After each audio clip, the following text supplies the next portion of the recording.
I don't always like to get into the background of how I prepare for these reflections, but when I looked at the readings for today, I had a chuckle, and I think God had a chuckle at the liturgical coincidence of both what we get in our readings today and the feast we celebrate, and the fact that I randomly was the lay reflector allowed to reflect on it this week. So today is the feast of Our Lady of the Rosary, also known as the Feast of Our Lady of Victory, so you can be happy for our neighbors up the road in Vauxhall today. And by the accident or the providence of the lectionary today, we also get one of my favorite readings from the Gospel of Mark about Martha and Mary, the sisters of Lazarus of Bethany. And the rosary has always been a huge part of my prayer life, central to my prayer life. Even I almost always have a rosary on me, whether on my wrist like today or in my pocket. Since I was little, it's been a place that I've always gone to for prayer. Now, having a rosary on you doesn't mean you always pray it, and I'm guilty of that as well. Rosaries are like cookbooks and fitness equipment. They only work if you use them instead of just having them around. But for me, since I was younger, the rosary has been a place that I go to when I need to be calmed, when I need to be in God's presence, when I really need help. The rosary for me has been when the proverbial you know what hits the fan, that's where I go in prayer, and has been since I was a kid. And the providential coincidence of putting this together with the reading of Martha and Mary also connects with my life in ways that I think are beautiful and I'm grateful for. I was born on the Feast of St. Martha in July, so the end of July, and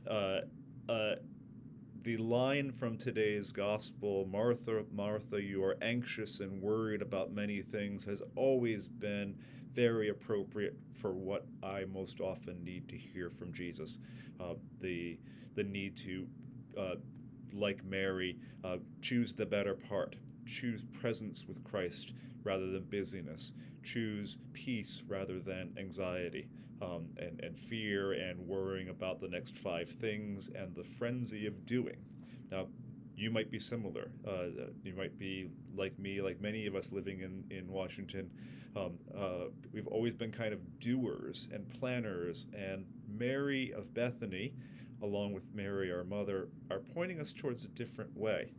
Now, Martha gets it, I think, after this. Martha gets the need to not have just action but presence. And we see that later on in the Gospel of John, where when Lazarus dies, as you remember from the Gospel, Lazarus dies and Jesus delays his visit so that God will be glorified. And as Jesus approaches Bethany, Mary stays at home. Martha goes out to meet him. Again, she's still a doer, but she goes out to meet him and says that if you were here, this would not have happened to my brother. And Jesus asks her and says, I am the resurrection and the life. Do you believe this? And Martha says, yes, Lord, I believe that you are the Messiah, the Son of God. She gets to that confidence. It's exactly the same words that Peter uses in Matthew when he confesses that Jesus is the Messiah, the Son of God. And Martha, to get there, I think, had to learn a lot more about being present with Jesus in a way that can be a model for us today. That she got to the point to have that faith in Jesus as the resurrection, as the life, as the Messiah, the Christ of God, the one who is coming into the world. And so she, I think, can intercede for us and teach us a bit about how those of us who tend towards anxiety and worry about many things, who tend towards the busyness that's endemic to our time and place in history, to learn how to simply be present with God. The rosary might be a way for you to do that. Pope Leo has asked us this month to pray the rosary every day for peace. Maybe you already pray the rosary regularly every day, but maybe you haven't prayed the rosary in a long time because you didn't have a great experience of it growing up, or you didn't have a great experience of it later on, or you never quite learned how to pray the rosary. So this might be a chance. See if Mary of Bethany, of Martha of Bethany, if Our Lady want to teach you something about simply being present with Christ. If you don't have a rosary, you can just use 10 fingers. That's the point, which is also great if you're in bed and can't sleep but don't want to get up and look around for a rosary. So my invitation to you today for this feast of Our Lady of the Rosary is take some time simply to be with Christ. Ask Mary of Bethany, Martha of Bethany, and Mary, the Mother of God.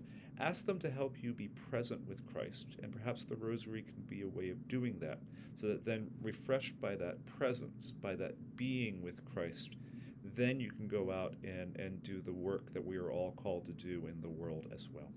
Blessings on our feast day.